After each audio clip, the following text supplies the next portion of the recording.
ममतापुर नामक गांव में एक बड़े ही विद्वान ज्ञानी ब्राह्मण रहते थे, जो लोगों के माथे को देखकर ही उस व्यक्ति का पूरा भविष्य बता देते थे।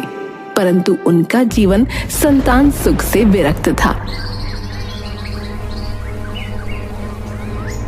एक दिन ब्राह्मण के घर पर कुछ लोग अपना भविष्य जानने आए थे। यजमान ब्राह्मण से, ब्राह्मण देवता, मैंने अपने जीवन में वो सब कुछ पा लिया जो मुझे चाहिए था, बस कमी है तो एक चीज की। ब्राह्मण ध्यान से उस व्यक्ति के माथे की ओर देखते हैं। आपके जीवन में सब कुछ है, धन संपत्ति, ऊंचे कुल की अच्छी पत्नी, एक पुत्री जो बिल्कुल अपनी माँ का ही दूसरा स्वरूप है, कोमल स्वभाव, निर्मल मन, मधुर वाणी। सत्य कहा ब्राह्मण देवता, आपने तो बिना कुछ पूछे ही मेरे जीवन के बारे में सब कुछ बता दिया। ब्राह्मण देवता, कमी है तो सिर्फ एक पुत्र की। आपके जीवन में पुत्र सुख नहीं है। आप इस सुख से पूरी जिंदगी वंचित रहेंगे। हाँ, परंतु आपकी पुत्री का विवाह जिससे होगा, वो आपका और आपकी पत्नी का ध्यान सदा एक पुत्र की भांति ही रखेगा। मैं आपकी बात समझ गया ब्राह्मण देवता। मुझे अपनी इस इच्छा को अधूरा ही रखना होगा कि मैं एक पुत्र का पिता बनूंगा। यजमान, पुत्र और पुत्री दोनों ही ईश्वर की देन है, तो आपको तो ईश्वर का धन्यवाद करना चाहिए कि उसने आपको संतान सुख दिया है।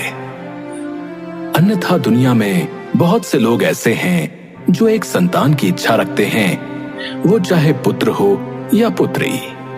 तभी वहां उपस्थित एक दूसरे यजमान ने कहा, ब्राह्मण देवता बिल्कुल सही कह रहे हैं। आप दूर क्यों जाते हैं? इन्हें ही देख लीजिए, सबका भविष्य बताते हैं, सबके संकट दूर करते हैं, परंतु आज तक खुद संतान सुख से वंचित हैं। क्या ये सत्य है ब्राह्मण देवता? हाँ, ये सत्य है। तो आप अपने संतान सुख के लिए कोई उपाय क्यों नहीं करते? आप तो स्वयं इतने ज्ञानी हैं। मेरे भाग्य में संतान सुख है, परंतु अभी उसका समय नहीं आया है। इस तरह कुछ साल और निकल जाती हैं। एक दिन ब्राह्मण की पत्नी एक सुंदर पुत्र को जन्म देती है। दोनों पति पत्नी बहुत ही प्रसन्न थे।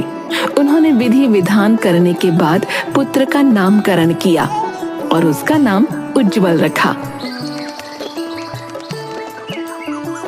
ब्राह्मण अपनी पत्नी से, भाग्यवान, देर से ही सही, परंतु ईश्वर ने हमें संतान सुख दिया। आप सत्य कह रहे हैं। मैंने तो संतान सुख की आशा ही छोड़ दी थी, परंतु आप ही थे जिसका दृढ़ विश्वास था। मैं सबके भाग्य बताता हूँ, तो तुम्हें क्या लगता है कि मैंने अपना भाग्य नहीं देखा होगा? देखा था, इसलिए मुझे पूरा विश्वास था कि देर से ही सही, लेकिन हमें एक पुत्र रत्न की प्राप्ति अवश्य होगी। समय के साथ उज्ज्वल बड़ा होने लगा। ब्राह्मण देवता उसे हर तरह की शिक्षा देते। आप अभी से उज्ज्वल को सारे वेद पुराण बताते हैं। वो एक छोटा सा बालक है, उसे अभी क्या समझ आएगा जी? बाल्यकाल में बालक का मस्तिष्क सबसे ज्यादा तेजी से काम करता है। यदि उसे इस काल में अच्छी चीजें सिखाई जाएं, तो वो उसे सारे जीवन याद रहती हैं। वो अपने आसपास जो कुछ भी देखता है, सुनता है, उससे ही अपना भविष्य निर्माण करता है। और मैं चाहता हूँ कि उज्ज्वल मुझसे भी बड़ा विद्वान और ज्ञानी बने। अच्छा, तो ये बात है। आप उज्ज्वल को खुद से भी ज्यादा बड़ा ज्ञानी और विद्वान बनाना चाहते हैं। ठीक है, फिर तो मैं पिता और पुत्र के बीच कुछ भी नहीं बोल सकती। आपको जैसा उचित लगे आप करें। रोज बहुत सारे लोग ब्राह्मण देवता के पास अपना भविष्य जानने आते थे। कुछ अपनी समस्याओं का समाधान लेने आते। उज्ज्वल बड़े ध्यान से रोज नए चेहरों को देखता। एक दिन उसके पिता लोगों का भविष्य बता रहे थे और उज्ज्वल वहीं बैठा खेल रहा था। उत्सुकतावश पिता के पास जाता है। पिताजी, आप इन सब लोगों को क्या बता रहे हैं? पुत्र, मैं इन लोगों का भाग्य देखकर इन्हें इनका भविष्य बता रहा हूँ कि कल उनके जीवन में क्या घटित होने वाला है। पिताजी, मुझे भी मेरा भविष्य जानना है। पुत्र, अभी तुम सिर्फ 6 वर्ष के हो और इतनी कम आयु में तुम्हें तुम्हारा भविष्य जानने की आवश्यकता नहीं है।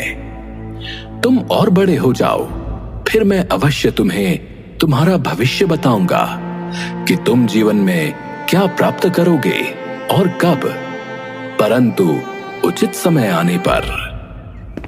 उज्जवल पिता से नाराज होकर वहां से चला गया, परंतु वो आए दिन लोगों को इस तरह पिता से अपना भविष्य जानते देख उत्सुक रहता। कुछ समय बाद एक दिन उज्जवल अपनी माता से बोला, माँ, आज मैं भोजन नहीं करूँगा। ऐसा क्यों पुत्र? क्या तुम्हारी तबीयत ठीक नहीं है? मैं तुम्हें वैद्य जी के पास ले चलती हूँ। नहीं, मुझे कुछ भी नहीं हुआ है, बस आज मुझे भोजन नहीं करना। माँ बड़ी देर तक उज्जवल को मनाती रही, परंतु उज्जवल ने तो जिद ठान रखी थी कि उसे आज भोजन नहीं करना। थक हार कर उज्जवल की माँ ब्राह्मण देवता के पास जाती है। आज आपके पुत्र ने एक अनोखी जिद कर रखी है। बच्चे अक्सर नई नई तरह की जिद किया करते हैं। ये तो बताओ, आज हमारे पुत्र ने क्या जिद की है? उसे क्या चाहिए? उसे भोजन नहीं करना और कुछ कारण भी नहीं बता रहा, बस जिद करके बैठा है कि मुझे आज भोजन नहीं करना। अच्छा ठीक है, मैं चलता हूँ और अपने पुत्र को मनाकर उसे भोजन कराता हूँ। क्या बात है पुत्र, तुम्हें भोजन क्यों नहीं करना? क्या तुम्हें कुछ विशेष पकवान खाने की इच्छा हो रही है? नहीं, मुझे कुछ भी खाने की इच्छा नहीं हो रही। तो क्या तुम्हें खेलने के लिए कोई नया खिलौना चाहिए? नहीं, मुझे कुछ भी नहीं चाहिए। फिर तुम्हें भोजन क्यों नहीं करना है? क्योंकि मुझे सबकी तरह अपना भविष्य जानना है, जो आप मुझे नहीं बता रहे। परंतु उसके लिए तुम अभी बहुत छोटे हो। कुछ वर्षों बाद मैं तुम्हें तुम्हारा भविष्य अवश्य बताऊंगा। ठीक है, तो जब आप मुझे मेरा भविष्य बताएंगे तब मैं भोजन करूंगा। आपने भी न जाने से क्या समझा दिया है। मैंने क्या समझा दिया है भाग्यवान? मैंने तो बस यही कहा कि भविष्य जानने के लिए तुम अभी छोटे हो। आप उसे उसका भविष्य क्यों नहीं बता देते? क्या आप भी छोटे बालक हैं? ठीक है, बैठो, मैं तुम्हें तुम्हारा भविष्य बताता हूँ। उज्जवल खुशी से पिता के समक्ष बैठ जाता है और ब्राह्मण अपनी आंखें बंद करके कुछ ध्यान करते हैं और फिर उसके मस्तक को ध्यान पूर्वक देखते हैं। उसके भाग्य में क्या लिखा है? ये क्या? उज्जवल का विवाह एक नीच कुल की कन्या से होगा। नहीं नहीं, अगर ऐसा हुआ तो मैं किसी को मुंह दिखाने के लायक नहीं रहूंगा। मैं ऐसा नहीं होने दे सकता, क्योंकि अगर मैं भाग्य देख सकता हूं तो मैं भाग्य को बदल भी सकता हूं। बताइए ना पिताजी, मेरे भाग्य में क्या लिखा है? पुत्र, तुम्हारे भाग्य में लिखा है कि तुम एक बहुत विद्वान व्यक्ति बनोगे और तुम्हारा विवाह एक बड़ी ही सुंदर कन्या से होगा। नन्हा सा उज्जवल पिता की इतनी बात सुनकर खुशी खुशी वहां से चला जाता है, परंतु ब्राह्मण के मन में एक चिंता घर कर जाती है और वो अपनी पुस्तक पलटने लगते हैं। क्या बात है स्वामी, आप थोड़े परेशान दिख रहे हैं। कुछ भी नहीं है, बस एक समस्या का समाधान ढूंढ रहा हूँ इन पुस्तकों में। ब्राह्मण की पत्नी वहां से चली जाती है और ब्राह्मण अपनी पुस्तक से देखकर ग्रहों की गणना शुरू करते हैं और अंततः उन्हें पता चलता है कि गंगा किनारे 20 कोस की दूरी पर एक मछुआरा रहता है जिसकी 4 कन्याएं हैं और सबसे छोटी कन्या का योग ही विवाह के लिए उज्जवल के साथ बन रहा है।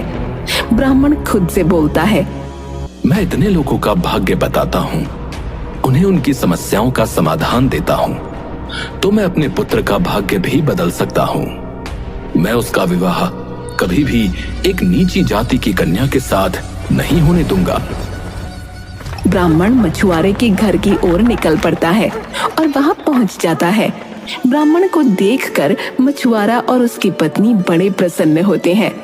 ब्राह्मण देवता, आज तो हमारा जीवन और घर दोनों ही धन्य हो गए जो आपके चरण हमारे इस कुटिया में पधारे हैं।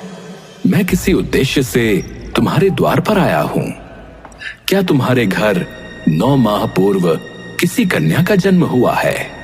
ब्राह्मण देवता, मेरी छोटी पुत्री का जन्म 9 माह पूर्व हुआ है। क्या तुमने उसका नाम रूपा रखा है? जी जी ब्राह्मण देवता, आप बिल्कुल सत्य कह रहे हैं, परंतु आपको यह सब कैसे पता चला? देखो मछुआरे, मैं एक त्रिकालदर्शी और बहुत बड़ा ज्ञानी ब्राह्मण हूँ। मैं तो तुम्हारे गांव से अपनी यात्रा पर निकल रहा था, तभी मुझे आभास हुआ कि तुम्हारी सबसे छोटी पुत्री के तुम्हारे घर में रहने से तुम पर बहुत बड़ा संकट आ जाएगा। कैसा संकट ब्राह्मण देवता? जब तक ये पुत्री तुम्हारे घर के अंदर है तब तक तुम्हें पुत्र रत्न की प्राप्ति नहीं हो सकती, और यदि तुम अपने आंगन में पुत्र को देखना चाहते हो तो तुम्हें उस पुत्री को घर से और अपने जीवन दोनों से दूर करना होगा। ब्राह्मण देवता, अभी तो ये बहुत छोटी है, सिर्फ 9 माह की है, हम इसे कहाँ छोड़ देंगे? मैं तुम्हारी इसमें मदद कर सकता हूँ। मेरी कोई पुत्री नहीं है, तुम इसे मुझे दे दो। मैं इसका पालन पोषण करूंगा और एक अच्छे से घर में इसकी शादी कर दूंगा। मछुआरा और उसकी पत्नी दोनों आपस में सलाह करके ब्राह्मण देवता को कन्या सौंप देते हैं। वहां से निकलकर ब्राह्मण देवता अपने मन में चिंतन करने लगते हैं। यदि मैं इस बच्ची को मार देता हूँ तो मुझे एक मासूम की हत्या का दोष लगेगा। इससे छुटकारा पाने के लिए मुझे कोई और रास्ता ढूंढना होगा। तभी उसकी नजर एक बुढ़िया की कुटिया पर पड़ती है जो अपने घर के बाहर बैठी टोकरियां बना रही होती है। ब्राह्मण बुढ़िया से, क्या आप मुझे एक टोकरी दे सकती हैं? अवश्य ब्राह्मण देवता, आपको जो टोकरी चाहिए आप ले जाइए। ब्राह्मण एक टोकरी लेकर सीधा नदी के तट पर जाता है और बच्ची को हाथ में लेकर उससे कहता है, मुझे क्षमा करना पुत्री, परंतु मेरे पास दूसरा कोई उपाय नहीं है। मुझे अपने पुत्र का भाग्य बदलना है और इसके लिए तुम्हें अपने जीवन का बलिदान देना होगा। मैं तुम्हें इस टोकरी में डालकर गंगा मैया को समर्पित करता हूँ। मुझे क्षमा करना। ब्राह्मण बच्ची को टोकरी में डालकर नदी में छोड़ देता है और ये सोचता है, ये टोकरी थोड़ी ही देर में पानी में डूब जाएगी और ये बच्ची अपने आप अपने प्राण त्याग देगी। परंतु नियति को कुछ और ही मंजूर था। टोकरी पानी के प्रवाह के साथ बहते हुए दूसरे किनारे पहुंच जाती है जहां पर एक ब्राह्मण स्नान करने आया था। टोकरी देखकर, अरे ये टोकरी किसकी है? ब्राह्मण टोकरी को खोलकर देखता है। हे प्रभु, ये छोटा सा शिशु, इसे किसने टोकरी में डालकर गंगा मैया में छोड़ दिया है? कोई है आसपास? अरे कोई है जो मेरी आवाज सुन रहा है? ये शिशु किसका है? वहां आसपास कोई नहीं था। फिर वो ब्राह्मण उस टोकरी को लेकर अपने घर जाते हैं और अपनी पत्नी से कहते हैं, देखो, आज गंगा मैया ने हमारी वर्षों की मनोकामना पूरी कर दी। कैसी मनोकामना? और ये टोकरी क्या लाए हैं आप? रोज सुबह गंगा में स्नान के लिए जाता था तो गंगा मैया से मांगता था कि हमें एक संतान दे दे, और आज गंगा मैया ने हमें एक संतान दे दी है। ब्राह्मण अपनी पत्नी को सब कुछ बताते हैं। ये तो किसी तेजस्वी कुल की कन्या लगती है, इसके चेहरे पर एक अलौकिक चमक है। अवश्य किसी ऊंचे कुल की ही होगी, तभी तो गंगा मैया ने इसे अपनी बाहों में संभाल रखा था, नहीं तो इतनी तेज धार में पैर जमाना मुश्किल होता है। और ये बच्ची इस छोटी सी टोकरी में तैरती हुई न जाने कहां से कहां पहुंच गई।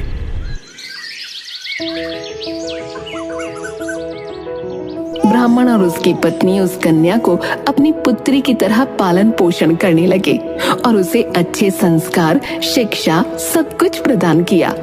धीरे धीरे कन्या बड़ी हो गई और उसकी सुंदरता बढ़ती ही गई। एक दिन ब्राह्मण की पत्नी ब्राह्मण से, अब हमारी पुत्री बड़ी हो गई है, हमें इसका विवाह कर देना चाहिए। तुम सत्य कह रही हो। मैं कल सुबह ही अपनी पुत्री के लिए एक योग्य वर की तलाश में निकल जाता हूँ। ब्राह्मण आसपास के लोगों से अपनी पुत्री के विवाह की चर्चा करने लगते हैं।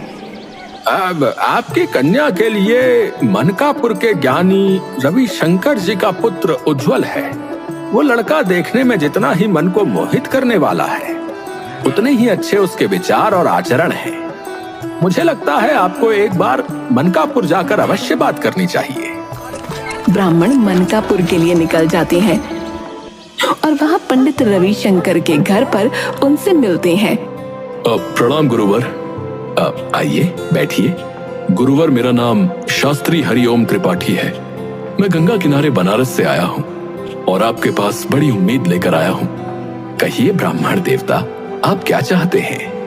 मैं अपनी पुत्री के विवाह के लिए आपके पुत्र का हाथ मांगने आया हूँ। आपकी पुत्री? हाँ गुरुवर, मैंने आपके पुत्र की बहुत चर्चा सुनी है। मेरी पुत्री भी रूपवान, ज्ञानवान और शास्त्रों की ज्ञाता है। मैंने उसे अपने सारे शास्त्रों का ज्ञान दिया है। आपसे अनुरोध है, यदि आपको उचित लगे तो एक बार आप अपने पुत्र के साथ हमारे घर पधारिए। अवश्य अवश्य। हम भी अपने पुत्र के लिए एक अच्छे कुल की कन्या देख रहे थे। हम जल्द ही आपके घर आएंगे। जल्दी पंडित रविशंकर उज्जवल के साथ बनारस पहुंच जाते हैं। उन्हें शास्त्री जी की पुत्री रूपाली बहुत पसंद आती है और दोनों का विवाह तय कर दिया जाता है। सभी बड़े प्रसन्न थे। पंडित रविशंकर ये सोचकर प्रसन्न थे कि उन्होंने अपने पुत्र का भाग्य बदल दिया। उज्जवल रूपाली को पत्नी के रूप में पाकर प्रसन्न था और रूपाली उज्जवल को पति के रूप में पाकर प्रसन्न थी। ब्राह्मण उज्जवल को दामाद के रूप में पाकर प्रसन्न थे, परंतु नियति ने अपना खेल तो कर दिया था। एक दिन रूपाली अपने ससुर के पास चाय लेकर जाती है और उनसे कहती है, पिताजी, आप सबका भाग्य देखते हैं, क्या आप मेरा भाग्य नहीं देखेंगे? मुझे भी अपना भाग्य दिखाना है। पुत्री, तुम्हारा भाग्य तो बहुत ही अच्छा है। तुम्हें उज्जवल जैसा पति मिला है। इतने ऊंचे कुल में तुमने जन्म लिया। ऊंचे कुल में तुम ब्याही गई और अब क्या जानना चाहती हो? पिताजी, आप एक बार मेरा भविष्य भी तो देखिए। ठीक है, बैठो। ब्राह्मण अपनी पोथी निकालते हैं और गणना शुरू कर देते हैं। वो हैरान हो जाते हैं क्योंकि भविष्य देखने के साथ साथ जब उन्हें अपनी बहू का भूत पता चलता है तो उनके पैरों तले जैसे जमीन निकल जाती है। ये तो वही कन्या थी जिसे उन्होंने गंगा में छोड़ दिया था। अब पुत्री, मेरी तबीयत थोड़ी ठीक नहीं लग रही है। मैं तुम्हारा भविष्य किसी और दिन देखूंगा। पिताजी, आप ठीक तो हैं? हाँ हाँ। रूपाली उज्जवल को बुलाकर लाती है। क्या बात है पिताजी, आप बहुत परेशान लग रहे हैं। सब ठीक तो है? रूपाली ने मुझे बताया कि आप उसका भविष्य देख रहे थे। क्या हुआ? उसके भविष्य में कुछ गलत है क्या? हाँ पुत्र, तुमने बिल्कुल सही समझा, परंतु मेरे पास उस विपत्ति का तोड़ है। कैसा तोड़ पिताजी? आप मुझे बताइए, मैं उपाय करूंगा। नहीं पुत्र, उपाय तो मुझे ही करना होगा। ठीक है पिताजी, आप जैसा कहते हैं हम वैसा ही करेंगे। ब्राह्मण रूपाली को उपाय करने के बहाने लेकर दूसरे नगर स्नान के लिए और पूजा के लिए चले जाते हैं। वहां पहुंचकर ब्राह्मण अपने हाथ से एक अंगूठी निकालता है और रूपाली को दिखाते हैं। पुत्री, इस अंगूठी को ध्यान से देखो।